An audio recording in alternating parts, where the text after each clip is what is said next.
ICC men's टी20 world cup 2026 का match number 15 जो कि इंग्लैंड और वेस्ट इंडीज की उन दो टीमों के बीच में खेला जाएगा जो कि स्पिन खेलने को लेकर के दुनिया के सबसे खराब टीमों में से एक आती हैं। लेकिन दोनों ही टीमों में वेस्ट इंडीज को अगर आप देखेंगे तो ये ज्यादा खराब खेलती है स्पिन को, लेकिन दोनों टीमों के पास जो स्पिन के ऑप्शन है वो कैसे रहेंगे और एक दूसरे की टीमों को इस मैदान पर जहां पर आज का यह 15वां मुकाबला खेला जाएगा वानखेड़े स्टेडियम के मुंबई के मैदान पर, जहां पर 11 फरवरी को शाम को 7 बजे से यह मुकाबला होगा। जहां पर पिछले वाले मैच में हमने देखा कि यहाँ पर बिल्कुल ओस आ नहीं रही थी, खास करके सेकेंड इनिंग में भी, और चूंकि ओस आने की संभावना काफी कम हो चुकी हैं ऑलरेडी। और यहां पर जहां पर जो पिच देखने को मिली थी हमने पिछले मैच में देखी, जो कि पूरी तरह से लाल मिट्टी की पिच थी, ठीक ठाक यहां पर कवरिंग थी ग्रास की, जिसकी वजह से तेज गेंदबाजों को थोड़ी सी स्विंग मिल रही थी और स्पिन गेंदबाजों की भी गेंदें थोड़ी सी रुक करके और टर्न होकर के बल्ले पर आ रही थी। तो रन बनाने इतने भी आसान तो थे नहीं, और इसी वजह से जो रिजल्ट निकल करके आए, जिसमें पहले वाले मुकाबले में इंडियन टीम एक बार फंसी हुई नजर आई थी। पहले 6 ओवर के पावर प्ले में ही इनकी 4 विकेटें गिर गई थी। उसके बाद यूएसए की टीम ने जब बैटिंग करी 132 रन बनाए,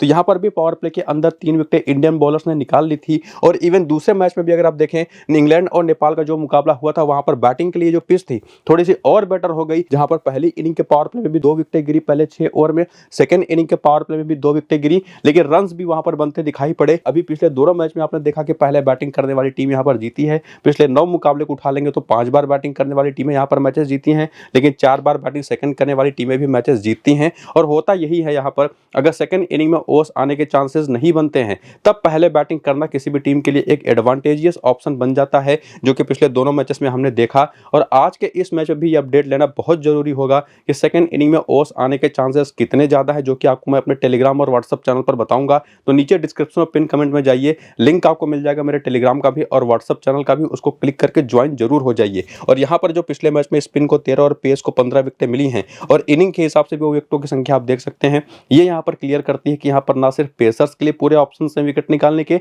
स्पिनर्स भी यहाँ पर यूज होंगे। और वैसे भी दोनों टीमें बहुत अच्छा स्पिन खेलती नहीं, तो स्पिनर्स का भी रोल काफी बड़ा होगा। तो जैसा मैंने आपको बताया, एक तो किस पिच पर यह मैच खेला जाएगा, इन दोनों मैचेस पर जहां पर पिचेस यूज की गई हैं, कोई यूज्ड पिच ही होगी या कोई फ्रेश पिच होगी, और ओस आएगा या नहीं, और साथ ही साथ मेरी अपनी फाइनल टीम आज के इस मैच की क्या बनेगी, पिच रिपोर्ट, सब कुछ आपको मैं टेलीग्राम और व्हाट्सएप पर दूंगा, जो कि आपको मैंने बताया टॉस के बाद। नीचे डिस्क्रिप्शन में पिन कमेंट लिंक है, ज्वाइन करिए। फिलहाल देखिए इंग्लैंड का प्लेइंग 11 और बैटिंग ऑर्डर जो पिछले मैच में खेला था, जिसमें फिलिप साल्ट और बटलर ओपन ही करते हैं, बीथल नंबर 3 पर आते हैं, उसके बाद टॉम बेंटन, हैरी ब्रूक है, विल जैक्स है, और बाकी इनकी मेन बॉलिंग अटैक जहां पर सैम करन से शुरुआत होती है, लियम डॉसन है, जोफ्रा आर्चर है, आदिल रशीद और ल्यूक वुड है। जहां पर आदिल रशीद के पिछले वाले मैच में ठीक ठाक पिटाई हो गई थी नेपाल के बैटर्स के द्वारा, इवन आर्चर की भी अच्छी खासी पिटाई हुई इसी मैदान पर, जो दिखाता था कि बॉलर्स के लिए मौके तो पूरे हैं, लेकिन बल्लेबाज भी यहाँ पर रन बना सकते हैं। बाकी बेंच पर ऑप्शंस देखें तो जेमी ओवरटन एक ऐसा नाम है जो कि शायद आज के मैच में आपको खेलते दिखाई पड़े। लेकिन आगे बढ़ते हुए यहाँ पर आप देखें जो ओवर्स पिछले मैच में किए गए, ओवर्स का इन्फो, तो ल्यूक वुड ने पूरे 3 ओवर किए, पहला, तीसरा और 19वां,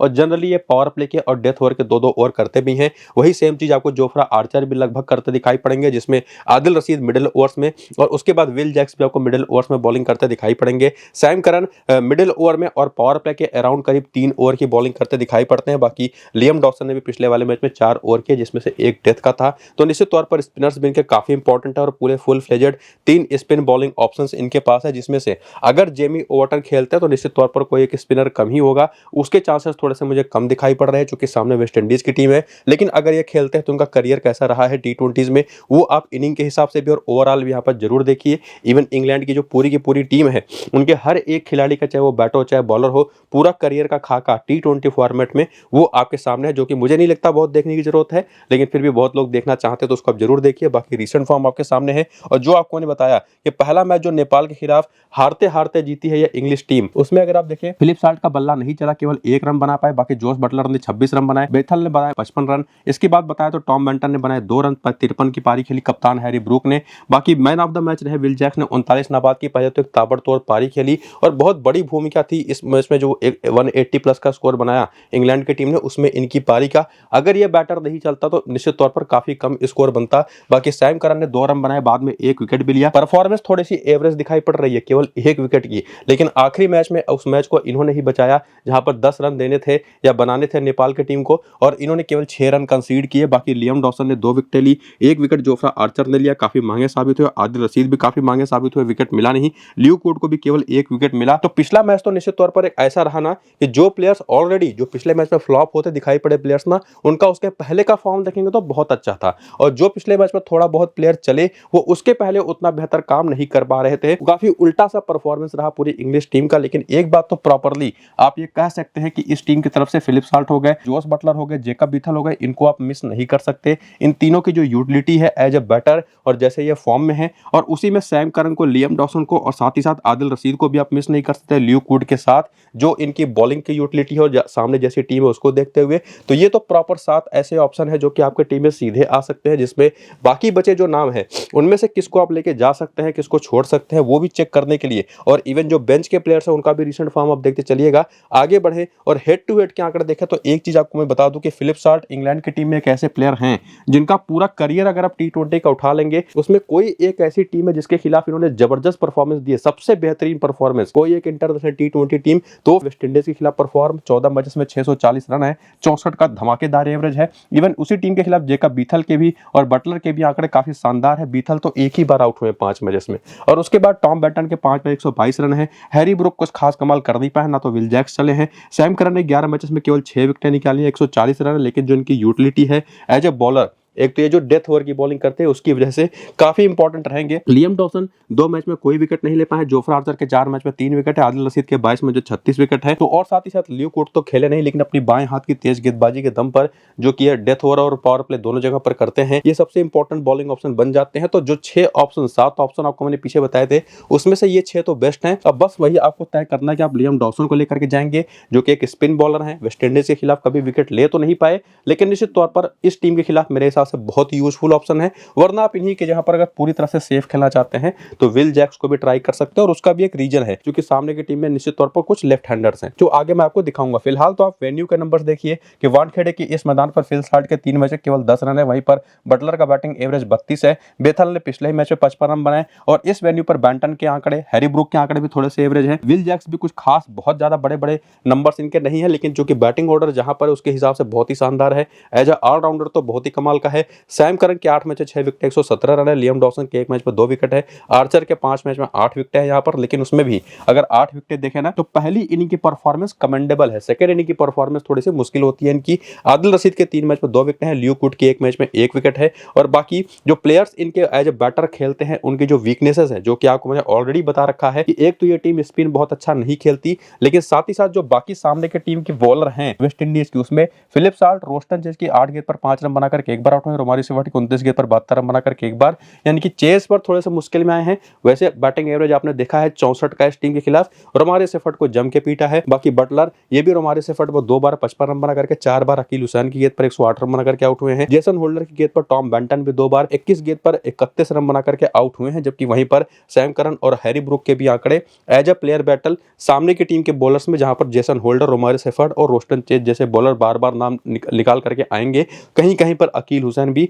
वो बॉलर्स ऐसे हैं जो कि इंग्लिश पूरी बैटिंग लाइनअप को थोड़ा सा परेशान करते हैं। तो ये तो थी इंग्लैंड की टीम जिनके प्रॉपर नॉलेज हमने ये ली कि कौन से 7 बेस्ट ऑप्शन है, उसमें से भी 6 कौन से ऑप्शन लेके जाने ही जाने हैं। उसी तरह से वेस्ट इंडीज की टीम का भी प्लेइंग 11 और बैटिंग ऑर्डर वो आपके सामने है, नाम पढ़ने की जरूरत तो है नहीं, सब कुछ लिखा हुआ है। बाकी बेंच के जो प्लेयर्स हैं वो देख सकते हैं, और जो बॉलिंग पिछले मैच में लोगों ने करी जिसमें होल्डर 4 ओवर पूरे करते दिखाई पड़ेंगे, रोमारी सेफर्ट 3 से 4 ओवर करते दिखाई पड़ेंगे, समार जोसेफ भी वही करेंगे, गुदाकेश मोती भी वही करेंगे। अकील हुसैन की थोड़ी सी पिटाई हो गई थी पिछले मैच में, तो केवल 2 ही ओवर इन्होंने किया, 8वां और 11वां, और मैथ्यू फोर्ड भी कुछ खास कमाल कर नहीं पाए थे, तो पहला और तीसरा ओवर किया। जबकि इनके प्लेयर्स का पूरा करियर अगर आप देखना चाहें T20 फॉर्मेट में तो वो भी देख सकते हैं, जो कि इनिंग के बेसिस पर भी आपके सामने मैंने रखी है। और उसके बाद देख सकते हैं रीसेंट फॉर्म, जिसमें पहले वाले मैच में इन्होंने स्कॉटलैंड की टीम को बड़ी आसानी से हराया 35 रन के बड़े अंतर से, जिसमें टाई होप ने तो 19 रन बनाए, 35 रन बनाए वहां पर ब्रेंडन किंग ने। हेटमायर अपनी कमाल के फॉर्म को जो इन्होंने कंटिन्यू किया उसमें इन्होंने 64 रन की धमाकेदार पारी खेली। रोमन पावल भी ठीक ठाक फॉर्म में दिखाई पड़े 24 रन के साथ। सरफेन रदरफोर्ड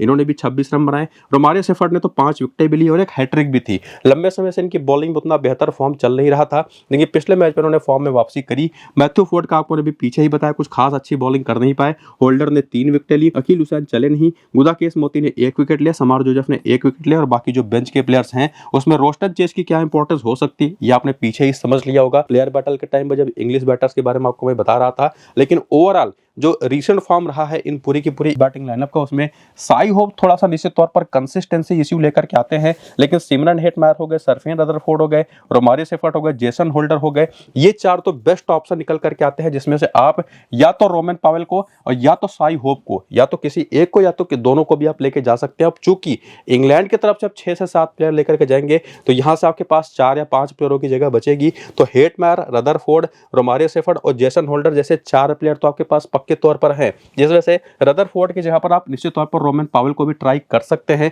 उसका रीजन अभी आगे आपको मैं बताऊंगा। और बाकी रोस्टन चेज अगर खेलते हैं तो ये तो एक अच्छे ऑप्शन होंगे, जिनके इंग्लैंड के खिलाफ 5 में से केवल 2 विकेट है, लेकिन जो बाकी खिलाड़ी हैं उनके नंबर से अगर आप देखें तो साई होप के आंकड़े इंग्लैंड के खिलाफ बहुत खराब है, केवल 19 का बैटिंग एवरेज है, ब्रेंडन किंग का 26 का है, हेटमायर कुछ खास कमाल कर नहीं पाया, लेकिन रोमन पावेल के आंकड़े देख लीजिए, रदरफोर्ड के देख लीजिए और हमारे सेफर्ट के देख लीजिए, even Matthew Forde, Jason Holder, Akeal Hosein और गुदाकेश मोती के साथ साथ समार जोसेफ, तो हेड टू हेड के नंबर्स के बेसिस पर ना तो निश्चित तौर पर अकील हुसैन भी गेम में आ जाते हैं, जिसमें जेसन होल्डर है, मैथ्यू फोर्ड है, बाकी यहाँ पर रोमारियो सेफर्ट है, सरफेन रदरफोर्ड और रोमन पावेल हैं, और वहां से बाहर होते हैं सिमरन हेटमायर और साई होप, जिसमें से मैं निश्चित तौर पर सजेस्ट करूंगा कि सिमरन हेटमायर एक बहुत ही रिस्की चॉइस होंगे जिनको अगर आप ड्रॉप करना चाहते हैं तो, लेकिन अगर सेफ खेलना चाहते हो तो उनको आप टीम में जरूर रखिए, वरना निश्चित तौर पर आप सिमरन हेटमायर की ही जगह पर या तो यहाँ पर मैथ्यू फोर्ड को या तो अकील हुसैन में से किसी एक को ट्राई कर सकते हैं। बाकी कौन से बेस्ट सेफेस्ट ऑप्शन वो आपको मैं बता चुका हूं कि आपको हेटमायर को लेकर के जाना चाहिए, रोमन पावेल को लेकर के जाना चाहिए, रोमारियो सेफर्ट और साथ ही साथ जेसन होल्डर को लेकर के जाना चाहिए। मेरे हिसाब से तो ये 4 बेस्ट ऑप्शंस हैं, जिसमें निश्चित तौर पर साई होप को मैं सजेस्ट नहीं कर पा रहा, और अगर आप चाहते हैं 5वां कोई प्लेयर लेना तो या तो अकील हुसैन या तो सरफेन रदरफोर्ड में से किसी एक को लेके जा सकते हैं, या अगर 4 ही प्लेयर ले रहे हैं तो सिमरन हेटमायर की जगह पर या तो सरफेन को या तो अकील हुसैन को आप लेके जा सकते हैं। अकील हुसैन में बेटर ऑप्शन समझूंगा आज के इस मैच के लिए, तो वो काम आप कर सकते हैं। बाकी यहाँ पर वेन्यू के भी आंकड़े देख सकते हैं, इस मैदान पर सिमरन हेटमायर के आंकड़े बहुत ही अच्छे रहे हैं, इवन रोमन पावेल और रदरफोर्ड तो कुछ खास नहीं कर पाए, लेकिन रोमन पावेल ने बढ़िया काम किया। यहाँ पर रोमारियो सेफर्ट के 5 मैच में 1 विकेट है, होल्डर के 5 मैच में 3 विकेट है, यहाँ पर 26 का एवरेज जॉनसन चार्ल्स का है, 2 मैच में 52 रन बना करके। और बाकी प्लेयर बैटल जिसे आपको मैं बता भी चुका हूं वीकनेसेस में कि वेस्ट इंडीज की टीम हो चाहे इंग्लैंड की टीम हो, स्पिन खराब खेलती है। वेस्ट इंडीज की टीम स्पेसिफिकली सबसे बुरा खेलती है स्पिन को T20 फॉर्मेट में, और उसमें भी इंग्लैंड की बॉलिंग को जब वे फेस करते हैं तो साई होप के सैम करन के खिलाफ 17 गेंद पर 14 रन बना करके 1 विकेट है। बाकी जेमी ओवरटन की भी 3 गेंद पर 2 रन बना करके 1 बार आउट हुए हैं। बाकी जेमी ओवरटन और आदिल रशीद ने जॉनसन चार्ल्स को भी परेशान किया, ओवरटन ने तो 2 बार आउट कर रखा है। बाकी सिमरन हेटमायर आदिल रशीद पर 2 बार, 1 बार ल्यूक वुड पर तो फिर भी ठीक खेले हैं, लेकिन जो इनकी लेग स्पिन के खिलाफ कमजोरी है पूरी की पूरी बैटिंग लाइनअप की, वो यहाँ पर काफी हद तक दिखाई पड़ती है। बाकी रोमन पावेल हो गए, सरफेन रदरफोर्ड हो गए, रोस्टन चेज हो गए, इनके नंबर्स में भी आपको बार बार या तो लियम डॉसन या तो इवन जेकब बीथल भी यहाँ पर गेम में आते दिखाई पड़ेंगे। तो बहुत ही शानदार ऑप्शंस जो स्पिनर्स हैं इंग्लैंड के पास वो रहेंगे इस पूरी की पूरी बैटिंग लाइनअप के खिलाफ। बाकी ओवरऑल तो निश्चित तौर पर फेवरेट इंग्लैंड की ही टीम है, लेकिन टॉस का भी बड़ा रोल होगा, ओस आएगी या नहीं आएगी उसका भी काफी बड़ा रोल होगा। तो पिच रिपोर्ट क्या रहेगा, कैसी कौन सी पिच होगी, यूज्ड या फ्रेश, ओस आएगी या नहीं, और उसकी बेसिस पर मेरी अपनी फाइनल टीम क्या बनेगी, वो सारे अपडेट्स आपको मैं टेलीग्राम और व्हाट्सएप पर दूंगा, जिसका लिंक आपको मैंने इसी वीडियो के डिस्क्रिप्शन और पिन कमेंट में दे रखा है, तो जाकर के क्लिक करके ज्वाइन हो जाइएगा। बाकी पूरा वीडियो देख करके पसंद आया तो लाइक करिएगा। इस वीडियो को यहीं पर करते ही खत्म, चलते हैं, नमस्कार।